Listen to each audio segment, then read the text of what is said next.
to the next speaker, Professor Panis, colorectal surgeon in Beaujon, Paris. So thank you very much. So for the management of rectal polyps, we have to ask some question. Is it good or not to discuss local excision for small lesion? What is the cutoff for local excision, and which assessments that we discussed before? If you look at our French guideline, but it's the same in other countries, the first exam to do is ultrasound in patients with rectal polyps or lesion suspected to be treated by local excision. Just to show you, we discussed previously this problem of MRI. Here you have 3 lesions. Is it a T2?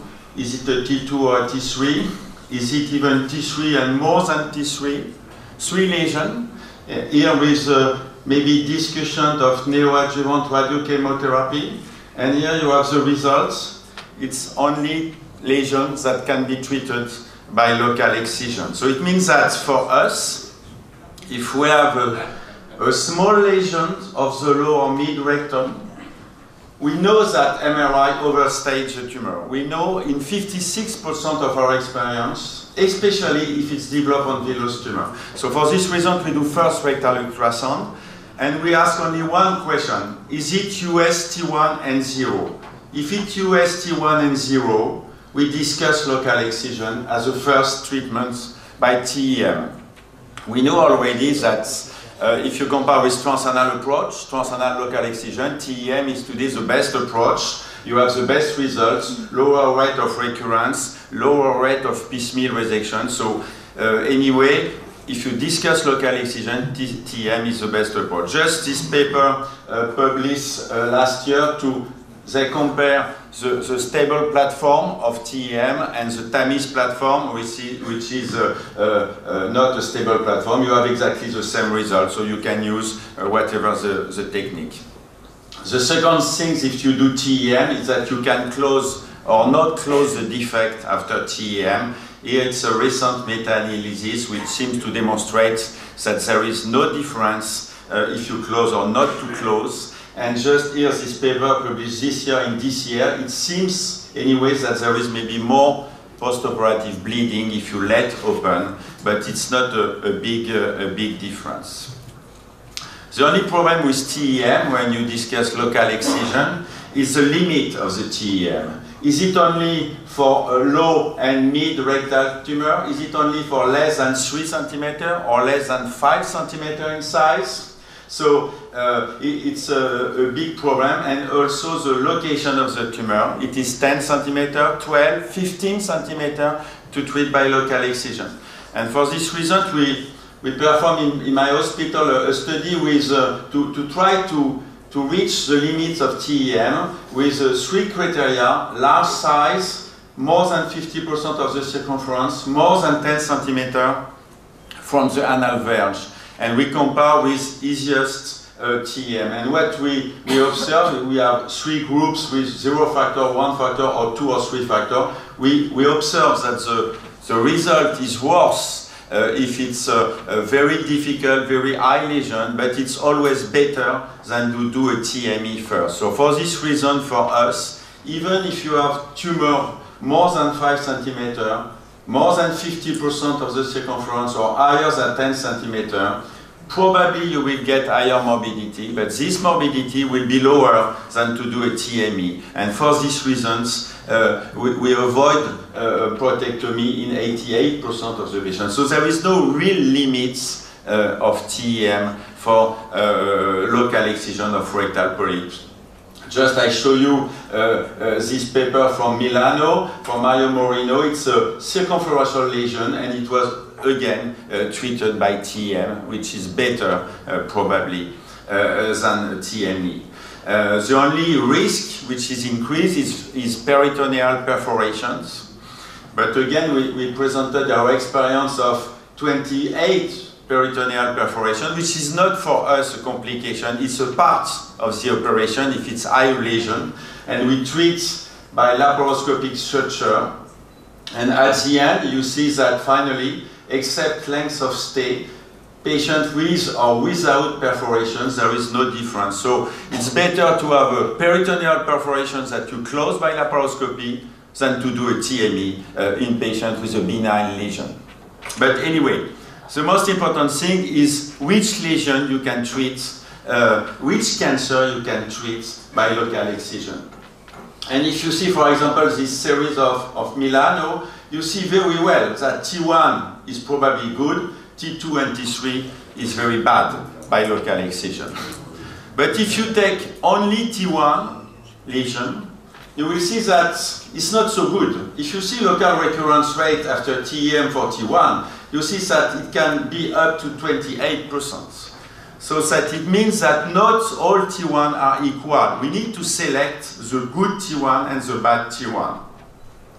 I'll just show you the conclusion of our guideline, but it's exactly the same in other countries. We have selection criteria for good T1 after TEM, after local excision. It's to have a T1 SM1, to have moderately or well differentiated, no vascular invasion, no lymphatic emboli, and no tumor budding.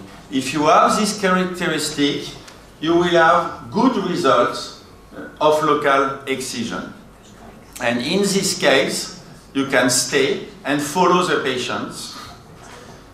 On the opposite, if you have bad criteria, you need to do a TME immediately, the week after, if you have bad criteria. But if you follow the patient, you need also to follow carefully. There is no strict guidelines to follow the patient, but you need to follow the patient carefully.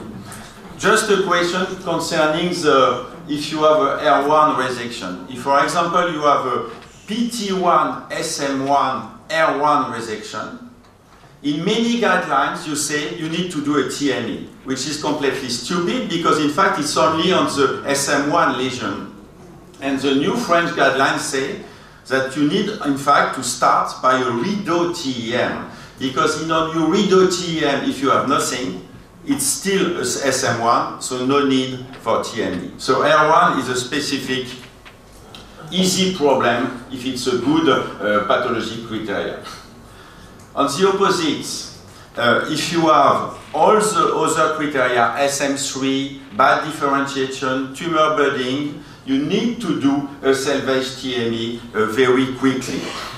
And when you discuss salvage TME, the best salvage surgery is to select patient before curative TM. So no T2, no T3, only good T1. And today, it's not only T1, SM1, but also T1, SM2 for most of the center. So up to T1, SM2, R0, it's okay.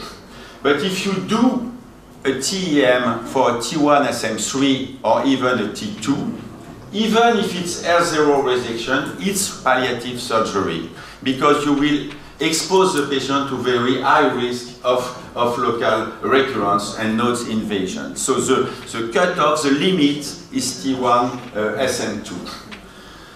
But if you have on your pathologic exam, for example, a T1, SM3, R0, there is some other options at TME. You can say, oh, maybe I will try to save the patient by radiotherapy. You will see that the result after T1 treated by TEM and then radiotherapy is not so good. So in fact, post-operative radiochemotherapy is only indicated for high-risk patients unfit for surgery. The second thing is to say, okay, it's a T1 SF3, but it's R0, I'm happy. I will follow the patient carefully, and only if there is recurrence, I reoperate the patient. Very bad decision. Very bad decision because you see here the result of disease-free survival only if you treat with the recurrence. You wait for the recurrence, and you see that the result is very, very bad. Just to show you, for example, here you have the overall survival and the disease-free survival in patients with T1 treated by TEM and then recurrence. 30% of overall survival at 6 years. Very bad results. And it's clearly demonstrated in this study with a multivariate analysis that early TME salvage surgery is the only way to reduce the rates of local recurrence in these patients. So no discussion. If you have bad histology criteria, you need to do the week after a salvage TME. And if you do the salvage TME, you will have exactly the same results than a primary TME or than a local TEM for good pathology criteria. So wait for local recurrence is the worst things to do in this kind of patients. So in conclusion, we know today to treat polyps that curative, curative TEM is if you do by TEM, is the best technique for local excision. If you have a benign lesion, so I mean if you do a biopsy and it's benign, you must try to discuss almost in all cases local excision.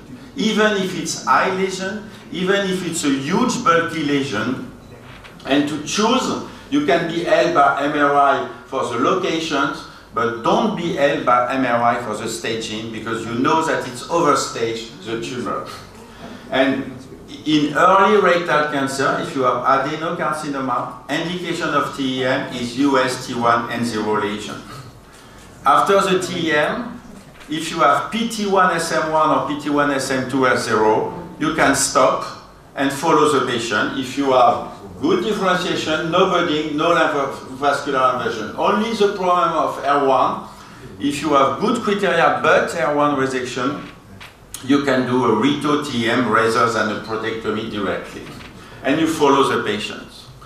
But the most important is if you have PT1 SM1, SM3 or PT2 tumor on the specimen, even if it's R0 resection, avoid postoperative radiochemotherapy because the oncological outcome will be not very good, only for unfit patients, only for age and high-risk patients. To follow the patients and to treat only if recurrence, very bad choice because poor outcome than primary TME. So only one solution in this case of PT1 SM4 or TT2 in fit patients, immediate TME. Thank you very much.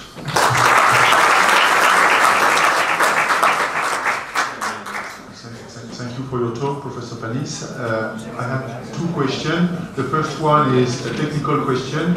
You talk about local excision. Is it submucosal dissection or full thickness removal? And the second question is, you said at the end in your conclusion, you said that in case of poor histological results, I mean SM3 or T2, you have to do just TME.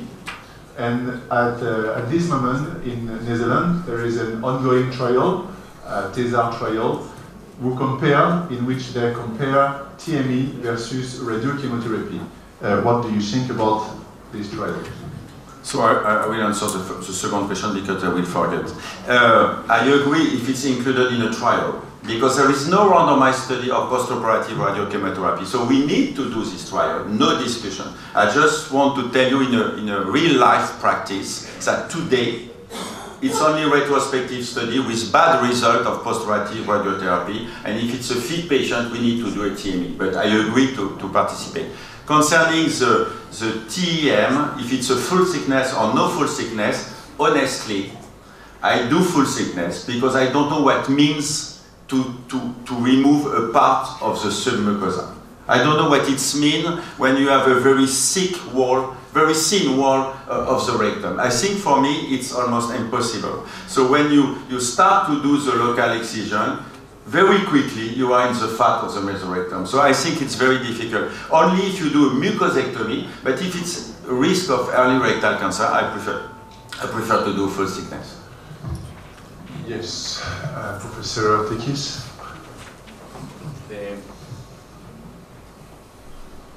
One of the questions we have, the problems we have, is that if you do a salvage TME, although the survival is similar, you are 4 times likely to end up with a stoma, you have 40% sexual dysfunction rate, and 5 times the pelvic sepsis rate than the primary TME. So our morbidity of salvage surgery is awful. So I think it's mainly based on the paper of Mario Morino from Milano, which demonstrates that you increase the rate of APR. I'm not sure that we increase the rate of APR, honestly. And one of the techniques that you can use to avoid APR is to make a delayed coloanal push-through anastomosis if it's a very difficult sepsis, a pelvic problem. But I agree that the surgery is difficult. But if you have a PT2 R0 resection, what do? You have a 25% risk of node invasion, so you have a very high risk of local recurrence. So what do? You can participate to the study, I agree with you, but the only option is to do a TME, I think. I think that maybe there is a confusion because you talk about the high morbidity for completion TME after local excision, but for patients with downstaging after radiochemotherapy. Yes. In this point, we were discussing about local excision for small lesion without preoperative radiochemotherapy. For me, I was talking about a paper of Moreno without neoadjuvant. Without. Yes. Even if you have no adjuvant, neoadjuvant, it remains a difficult operations to do TME after TEM. I agree with Paris, but I think we have no choice today. Yeah. From your algorithm, you have excluded the gastroenterologist. You are talking about TME, not the... So it's 35 years ago I excluded the gastroenterologist. Yeah, okay. Just I point out that you've done. No, I'm kidding. Okay. Sorry, I'm kidding. No. just to say that we have some... There is no randomized study between submucosal dissection and TEM. Our RESO made a meta-analysis of this problem. It seems that the results are not so bad, and we performed in France a prospective comparative study between submucosal resection and TEM to know the answer. But there is very few gastroenterologists in France who are experts on submucosal dissection. What I want to mention by saying that is that you may have the problem that Paris said of increased morbidity after TME if you do a TEM before. Yeah. But is it the same if you have done an ESD? Probably. The invasion of the I fully agree. Less. Yeah, I think the inflammation process will be lower if you do ESD than TEM. And when I have the risk of this salvage TME, and to answer to Quentin, I try to do a small full thickness, not to go deeply in the mesorectum, to try to reduce the risk. But I agree that if you have a big posterior inflammation process, TME will be more difficult, yes. Can I just add a point that what Xenos is saying is absolutely right, that if you do an ESD, you do not violate muscularis propria. So you have a limited inflammatory reaction to the bowel, so you can do a salvage TME. The problem is when you go full thickness and you violate the musculature of the rectum, that's when you get the abscesses and the leaks and the difficulty of breaching the specimen. So a limited ESD is not a contraindication to doing a salvage procedure. Okay, last question, Professor Loin.